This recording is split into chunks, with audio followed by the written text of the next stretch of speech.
नमस्कार। ये आकाशवाणी पटना है। अब आप अभिषेक दास से प्रादेशिक समाचार सुनिए।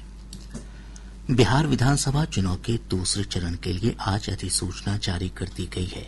इसके साथ ही 20 जिलों की 122 विधानसभा सीटों के लिए नामांकन की प्रक्रिया शुरू हो गई है। उम्मीदवार 20 अक्टूबर तक नामांकन पत्र भर सकते हैं। 21 अक्टूबर को नामांकन पत्रों की जांच की जाएगी। वहीं नाम वापसी की अंतिम तिथि 23 अक्टूबर निर्धारित है। दूसरे चरण के लिए मतदान 11 नवंबर को होगा।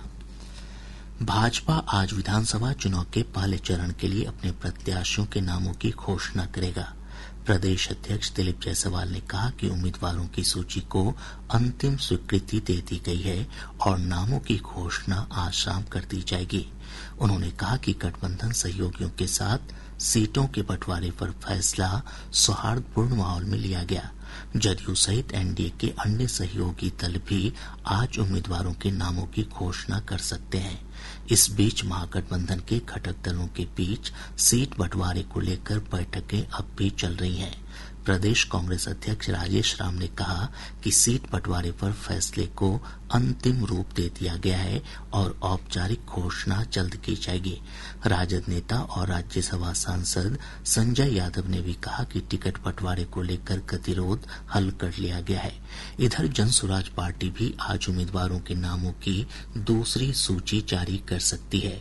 पार्टी 51 उम्मीदवारों की पहली सूची जारी कर चुकी है। ओम प्रकाश राजभर के नेतृत्व वाली सुहेलदेव भारतीय समाज पार्टी ने एनडीए से अलग होकर बिहार विधानसभा चुनाव लड़ने का फैसला किया है। श्री राजभर ने बताया कि उनकी पार्टी ने पहले चरण के चुनाव के लिए 52 प्रत्याशियों के नाम तय कर लिए हैं। उन्होंने कहा कि यदि एनडीए अभी भी उनकी पार्टी को 4 से 5 सीट देती है तो वे अपने फैसले को वापस ले लेंगे। पटना के कुम्हरार विधानसभा क्षेत्र से भाजपा विधायक अरुण कुमार सिन्हा ने कहा है कि वे इस बार विधानसभा चुनाव नहीं लड़ेंगे।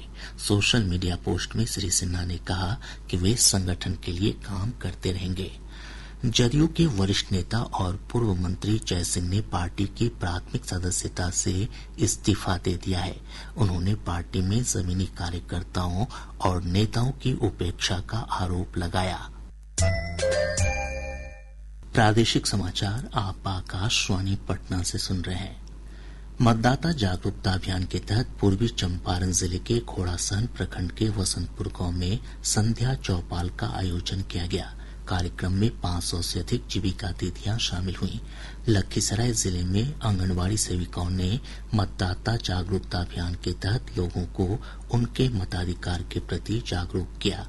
वैशाली की जिलाधिकारी वर्षा सिंह और पुलिस अधीक्षक ललित मोहन शर्मा के नेतृत्व में विधानसभा चुनाव में शांति व्यवस्था बनाए रखने को लेकर लालगंज और वैशाली में फ्लैग मार्च निकाला गया।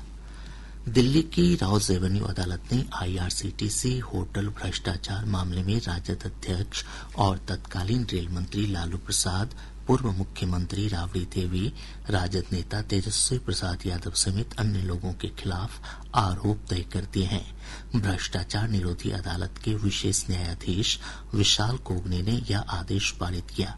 अदालत ने तीनों के खिलाफ भ्रष्टाचार, आपराधिक साजिश और धोखाधड़ी के आरोप तय किए हैं। सीबीआई ने आरोप लगाया है कि लालू प्रसाद और उनके परिवार ने 2004 से 2009 के बीच लालू प्रसाद के रेल मंत्री के कार्यकाल के दौरान एक निजी फर्म को ठेके देने के लिए रिश्वत के रूप में बेशकीमती जमीन स्वीकार की थी।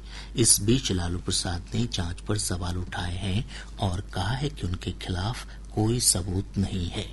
इसके साथ ही आकाशवाणी पटना से प्रसारित प्रादेशिक समाचार का ये अंक समाप्त हुआ।